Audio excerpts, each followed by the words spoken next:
3 सालों के लिए इस मेंबरान का जो है वो नामजदगी होती है और इनको 12 से 13 लाख रुपए की सैलरी जो है माहाना दी जाती है। इस पॉलिसी बोर्ड ने इख्तियारात मुंतकिल किए हैं एग्जीक्यूटिव कमेटी को। एग्जीक्यूटिव कमेटी होती है, उसका जो मेंबर है उन्होंने रिजिग्नेशन वज़ीर आला खैबर पख्तूनख्वा को अरसाल कर दिया है। बिस्मिल्लाहिर्रहमानिर्रहीम।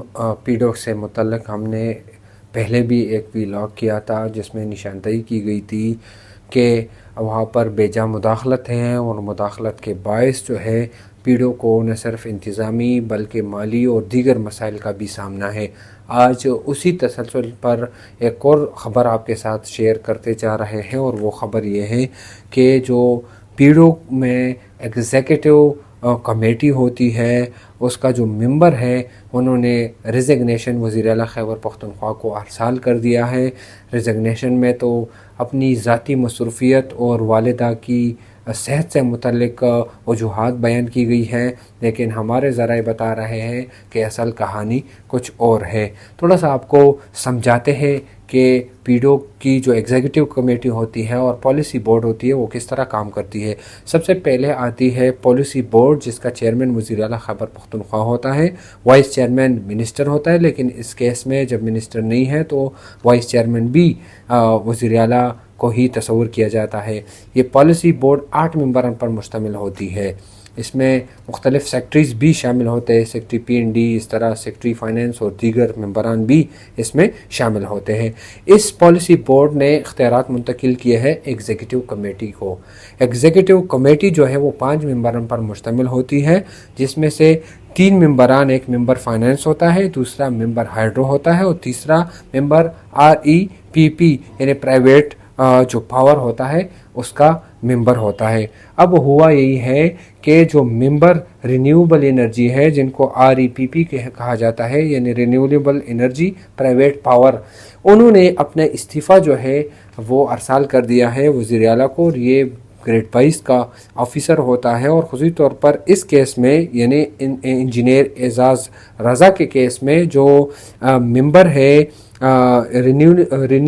रिन्यूएबल एनर्जी, उन्होंने अपना इस्तीफ़ा वज़ीर आला को अरसाल कर दिया है। और बताया जा रहा है कि ये काबिल तरीन इनका जो शुमार है उन लोगों में होता है। इनका ताल्लुक़ पंजाब से है और काफ़ी ज़्यादा टेक्निकल है, साउंड है और काफ़ी तजुर्बा जो है एनर्जी के सेक्टर में जो है वो रखते हैं। लेकिन बेजा मुदाखलत से और बार बार फ़ैसले चेंज करने पर और जो आला हुकाम है जिनका असर रसूख है पीड़ों में, उनसे तंग आकर इन्होंने जो है अपने इस्तीफ़ा अरसाल कर दिया है।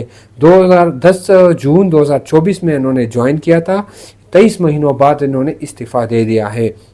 ज़राए बता रहे हैं कि होता यही है कि 3 सालों के लिए इस मेंबरान का जो है वो नामजदगी होती है और इनको 12 से 13 लाख रुपए की सैलरी जो है माहाना दी जाती है, क्योंकि एक काफ़ी अहम पोस्ट होती है। लेकिन अब जो है ये लोग इस्तीफ़ा देने पर मजबूर हो गए हैं, क्योंकि बेजा मुदाखलत की जा रही है, पॉलिसीज़ को चेंज किया जा रहा है। मीटिंग में एक फ़ैसला होता है, लेकिन ज़राए बता रहे हैं कि फिर उस फैसले को चेंज करके दूसरा जो है वो करने की हिदायत जो है वो की जाती है और उस फैसले में मुँह मांगे या आप कह सकते हैं कि मर्ज़ी के मुताबिक उसमें चेंजेस जो है वो की जाती है, जिस वजह से काफ़ी ज़्यादा जो मेंबरान है वो परेशान है। और उसका नतीजा ये निकला कि एक मेंबर ने अब इस्तीफ़ा दे दिया है।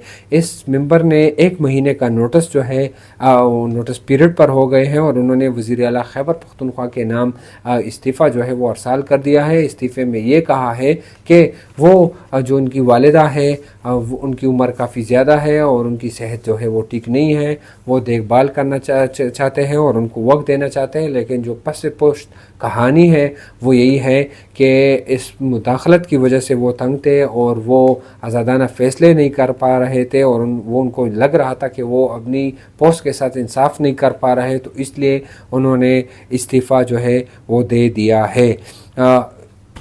खैबर पख्तूनख्वा में अगर गवर्नेंस को देखा जाए तो आप अंदाज़ा इस बात से लगा लें कि एक वज़ीर साहब ने जो है एक डायरेक्टर के लिए या एक 18 ग्रेड के अफसर को जो है वो कॉल की है और उनको कहा है कि फ़लाना बंदा जो है ट्रांसफ़र कर दो।